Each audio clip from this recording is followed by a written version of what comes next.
الحمد لأهله والصلاة على أهلها أما بعد۔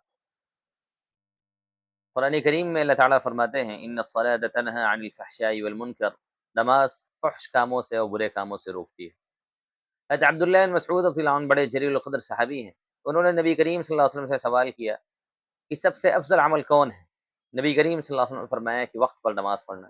انہوں نے کہا اس کے بعد؟ آپ نے فرمایا والدین کے ساتھ حسن سلوک کرنا۔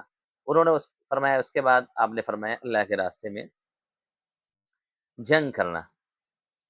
تو سب سے اہم رکن اسلام کا شہادتین کے اقرار کے بعد وہ نماز۔ ایک حدیث میں آپ نے فرمایا کہ اسلام کی بنیاد 5 چیزوں پر ہے، اس بات کی گواہی دینا کہ اللہ کے علاوہ کوئی معبود نہیں اور حضرت محمد صلی اللہ علیہ وسلم اللہ کے رسول ہیں، اس کے علاوہ نماز، روزہ، زکوٰۃ اور حج۔ نبی کریم صلی اللہ علیہ وسلم نے نہ صرف یہ کہ میدان جنگ میں نماز پڑھی بلکہ صحابہ کو نماز پڑھائی ہے میدان جنگ میں۔ چنانچہ 5ویں پارے میں اللہ تعالیٰ نے حالت جنگ کے دوران نماز پڑھنے کے بارے میں بیان فرمایا ہے۔ حضرت عمران بن حسین رضی اللہ عنہ بڑے صحابی ہیں، حضرت عمر رضی اللہ عنہ نے انہیں بصرہ بھیجا تھا علم اور فقہ سکھانے کے لیے۔ حضرت حسن رحمۃ اللہ علیہ اور حضرت ابن سیرین رحمۃ اللہ علیہ فرماتے ہیں کہ بصرہ میں جتنے بھی اصحاب رسول صلی اللہ علیہ وسلم آئے ان میں سب سے زیادہ فضیلت والے صحابی حضرت عمران بن حسین رضی اللہ عنہ ہیں۔ 30 سال ایک بڑی بیماری کا شکار رہے، فرشتے ان کو سلام کرتے تھے۔ نبی کریم صلی اللہ علیہ وسلم نے ان سے فرمایا کہ صلی قائما، کھڑے ہو کے نماز پڑھ لیجئے، اگر کھڑے ہو کے نہیں پڑھ سکتے تو بیٹھ کے پڑھ لیجئے، بیٹھ کے نہیں پڑھ سکتے ہیں تو پہلو پر پڑھ لیجئے۔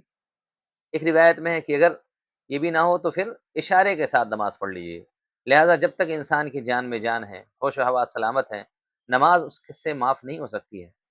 خود نبی کریم صلی اللہ علیہ وسلم اتنی لمبی نمازیں پڑھتے تھے کہ آپ کے پاؤں مبارک ورم ہو جاتے تھے، اور ظاہر ہے کہ 2-4 منٹ کی نماز میں پاؤں ورم نہیں ہوتے۔ صحابہ کرام نے ایک مرتبہ پوچھا بھی کہ اللہ کے رسول صلی اللہ علیہ وسلم آپ اتنی محنت کیوں کرتے ہیں؟ ظاہر ہے کہ اللہ کے بعد اگر کسی کا درجہ ہے تو آپ علیہ الصلوۃ والسلام کا ہے۔ دنیا میں احترام کے قابل ہیں جتنے لوگ، میں سب کو مانتا ہوں مگر مصطفیٰ کے بعد صلی اللہ علیہ وسلم۔ تو نبی کریم صلی اللہ علیہ وسلم نے فرمایا کہ کیا میں اللہ کا شکر گزار بندہ نہ بنوں؟ اسی طرح ایک حدیث میں ہے، ابو داؤد کی روایت ہے، نبی کریم صلی اللہ علیہ وسلم نے فرمایا کہ اللہ کے ساتھ کسی کو شریک نہ کرو، اگرچہ تمہیں کاٹ دیا جائے، یعنی تمہاری بوٹی بوٹی کر دی جائے یا تمہیں جلا دیا جائے، یہ تو عزیمت ہے۔ باقی اگر کسی کو مجبور کر دیا جائے کلمہ کفر بکنے پر، تو اگر اس کا دل ایمان پر مطمئن ہے تو وہ اپنی جان بچانے کے لیے کلمہ کفر کہہ بھی سکتا ہے۔ 14ویں پارے میں اس کا اللہ نے تذکرہ کیا ہے، الا من اکرہ وقلبہ مطمئن بالایمان۔ تو ایک چیز تو یہ ہے، دوسرے یہ کہ فرض نماز نہ چھوڑو، جس نے جان بوجھ کر نماز چھوڑ دی اس سے ذمہ بری ہو گیا۔ اور تیسرے آپ نے فرمایا شراب نہ پیو، اس لیے کہ یہ ہر برائی کی جڑ ہے۔ ایک حدیث میں آپ نے فرمایا کہ جس وقت کوئی شراب پینے والا شراب پیتا ہے اس وقت وہ مومن نہیں رہتا ہے۔ ایک اور حدیث میں آپ نے فرمایا کہ اگر شراب پینے والا، شراب کا جو عادی ہے، وہ اگر مر جائے تو اللہ تعالیٰ سے اس طریقے سے ملے گا جیسے کوئی بت کا پوجنے والا ملتا ہے۔ ایک حدیث میں آپ علیہ الصلوۃ والسلام نے فرمایا کہ شراب کا عادی یہ جنت میں داخل نہیں ہوگا، ابن ماجہ کی روایت۔ ایک حدیث میں آپ نے فرمایا کہ جس نے 40 دن تکبیر اولیٰ کے ساتھ نماز پڑھ لی، تکبیر اولیٰ یعنی امام جب اللہ اکبر کہتا ہے وہ اس کو تکبیر اولیٰ کہتے ہیں، اور اگر پہلی رکعت تک بھی نماز پا لیا تب بھی تکبیر اولیٰ انشاءاللہ مل جائے گی۔ تو 40 دن پانچوں نمازیں تکبیر اولیٰ کے ساتھ پڑھ لیا تو اس کو 2 برات اور 2 سرٹیفکیٹ دیے جائیں گے، ایک جہنم سے برات کا اور ایک نفاق سے برات کا۔ حضرت عبداللہ بن مکتوم رضی اللہ عنہ نابینا صحابی ہیں، نبی کریم صلی اللہ علیہ وسلم کے پاس تشریف لائے اور کہنے لگے کہ میں نابینا ہوں، میرا گھر مسجد سے دور ہے، کوئی لانے والا نہیں ہے، تو کیا میرے لیے کوئی رخصت ہے کہ میں گھر پہ نماز پڑھ لوں، فرض نماز؟ آپ نے فرمایا کیا تمہیں اذان کی آواز آتی ہے؟ کہنے لگے ہاں۔ آپ نے فرمایا پھر مسجد آؤ، نماز پڑھو آ کے مسجد میں۔ ایک اور روایت میں ہے کہ انہوں نے کہا کہ نبی صلی اللہ علیہ وسلم میرے گھر اور مسجد کے درمیان کھجور کے درخت اور جھاڑیاں ہیں، تو کیا میرے لیے رخصت ہے؟ آپ نے فرمایا نہیں۔ کیا آپ کو اذان کی آواز آتی ہے؟ کہنے لگے ہاں۔ تو آپ نے فرمایا پھر مسجد میں نماز پڑھو۔ ایک اور روایت میں ہے، کہنے لگے اللہ کے رسول صلی اللہ علیہ وسلم آپ دیکھ ہی رہے ہیں کہ میں یہ نابینا شخص ہوں، عمر زیادہ ہو گئی، ہڈیاں کمزور ہو گئی ہیں، تو کیا میرے لیے رخصت ہے؟ آپ نے فرمایا کیا حی علی الصلاح، آؤ نماز کی طرف، حی علی الفلاح، آؤ کامیابی کی طرف، یہ سنتے ہو؟ کہنے لگے ہاں۔ آپ نے فرمایا پھر نماز کی طرف آؤ، مسجد آؤ۔ حی علی الصلاح کے معنی آؤ نماز کی طرف، حی علی الفلاح آؤ کامیابی کی طرف۔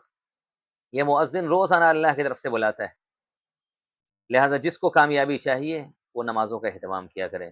بلا سبب ہی میاں تم اداس رہتے ہو، تمہارے گھر سے تو مسجد کا فاصلہ کم ہے۔ ایک حدیث میں آپ نے فرمایا جس نے فجر کی نماز پڑھ لی جماعت کے ساتھ تو وہ اللہ کے ذمے میں آ گیا۔ حضرت عمر رضی اللہ عنہ اپنے گورنروں کے نام انہوں نے سرکولر جاری کیا تھا کہ تمہارا سب سے اہم کام میں نزدیک نماز ہے، جس نے نماز کی حفاظت کی وہ اور کاموں کی اور حفاظت کرے گا، اور جس نے نماز کی حفاظت نہ کی وہ دوسرے کاموں کو اور ضائع کرنے والا ہوگا۔ ایک حدیث ہے بڑی مشہور حدیث کی، 7 لوگوں کو، 7 کیٹیگری ہے لوگوں کی، 7 گروپ ہے لوگوں کا، جن کو اللہ تعالیٰ قیامت میں اسپیشل سایہ نصیب فرمائیں گے، ایک ایسے وقت میں جب کہ سورج صرف 1.5 میل کے 1.5 کلومیٹر کے فاصلے پر آ جائے گا، اور لوگ اپنے گناہوں کے اعتبار سے پسینے میں ہوں گے، کچھ گھٹنوں تک، کچھ ٹخنوں تک، کچھ کمر تک، کچھ پسینے میں ڈوبے ہوئے ہوں گے۔ تو 7 قسم کے لوگوں کو اللہ تعالیٰ اسپیشل سایہ نصیب کریں گے اس دن۔ اس میں سے نمبر 1 ہے امام عادل، انصاف کرنے والا بادشاہ۔ نمبر 2 وشاب نشأ فی عبادت اللہ سبحانہ وتعالی، وہ نوجوان جس کی نشو و نما پرورش اللہ کی عبادت کے سلسلے میں ہوئی ہو۔ تیسرا وہ آدمی جس کا دل مسجد سے اٹکا ہوا ہو، ایک نماز پڑھ کے گیا ہو، دوسرے نماز کی تیاری میں ہو۔ اور چوتھی کیٹیگری وہ 2 لوگ ہیں جو اللہ کے واسطے محبت کرتے ہوں، اسی لیے جمع ہوتے ہیں، اسی لیے الگ ہوتے ہیں۔ لہٰذا کسی سے دوستی کریں تو اللہ کے واسطے ہونی چاہیے، جب اس سے ملاقات ہو تو اس سے ذرا اس کی دینی کیفیت کے بارے میں پوچھیں، نماز ہو رہی کہ نہیں ہو رہی ہے، تلاوت ہو رہی ہے کہ نہیں ہو رہی ہے، شریعت پر عمل ہو رہا ہے نہیں ہو رہا ہے۔ 5ویں وہ بندہ جس کو کوئی خوبصورت منصب والی عورت اس کو گناہ کی دعوت دے تو وہ کہے میں اللہ سے ڈرتا ہوں۔ 6 وہ آدمی جس کے بائیں ہاتھ نے صدقہ کیا، دائیں ہاتھ نے صدقہ کیا اتنا خفیہ طور سے کہ اس کے بائیں ہاتھ کو بھی پتہ نہ چل سکا کہ اس نے کیا صدقہ کیا ہے۔ اور 7واں وہ آدمی جس نے تنہائی میں اللہ کو یاد کیا ہو، پھر اس کی وجہ سے اس کی آنکھوں سے آنسو جاری ہو گئے۔ یہ حدیث بخاری اور مسلم میں ہے۔ سلف صالحین جو ہمارے پہلے کے لوگ گزرے ہیں، ان کا نماز سے کیا شغف تھا۔ سعید المسیب رحمۃ اللہ علیہ بڑے تابعین کہتے ہیں 30 سال ایسا گزرا ہے کہ مؤذن اذان بعد میں دیتا ہے، میں پہلے سے مسجد میں موجود رہتا ہوں۔ امام عامش کہتے ہیں 70 سال سے تکبیر اولیٰ ان کی نہیں چھوٹی۔ ربیعہ ابن سعد کہتے ہیں کہ 40 سال ہو گیا ہے اور اذان سے پہلے میں مسجد میں پہنچ جاتا ہوں، بس جب کہ میں مریض ہوتا ہوں یا سفر میں ہوتا ہوں تبھی پیچھے رہ جاتا ہوں۔ محمد ابن سماع کہتے ہیں کہ 40 سال میں تکبیر اولیٰ صرف اس وقت فوت ہوئی جب کہ والدہ کا انتقال ہو گیا۔ حضرت عبداللہ بن زبیر رضی اللہ عنہ کے صاحبزادے ہیں حضرت عامر، بالکل سکرات کا وقت تھا، موت کا وقت تھا، مغرب کی نماز کا وقت ہوا، اذان ہوئی، کہنے لگے مجھے لے چلو۔ لوگ کہنے لگے کہ اس کنڈیشن میں، اس حالت میں؟ کہنے لگے میں اللہ کے داعی کو یعنی اذان دینے والے کو سنوں اور نہ جاؤں، ایسا نہیں ہو سکتا۔ چنانچہ لوگ ان کو لے گئے مسجد میں کسی طریقے سے، ایک رکعت پڑھی تھی، مغرب کی نماز کے دوران ہی انتقال ہو گیا۔ میرے دوستو عرض یہ کرنا تھا کہ ہمیں نماز کی پابندی کرنی چاہیے، خود بھی نماز کی پابندی کریں، اپنے گھروں اور بچوں کو بھی نماز کی پابندی کروائیں۔ یہی ایک فرض ہے جو روزانہ ہمارے اوپر عائد ہوتا ہے، اور جب تک انسان کی جان میں جان ہے، ہوش حواس ہے، یہ فرض اس کے اوپر باقی رہے گا۔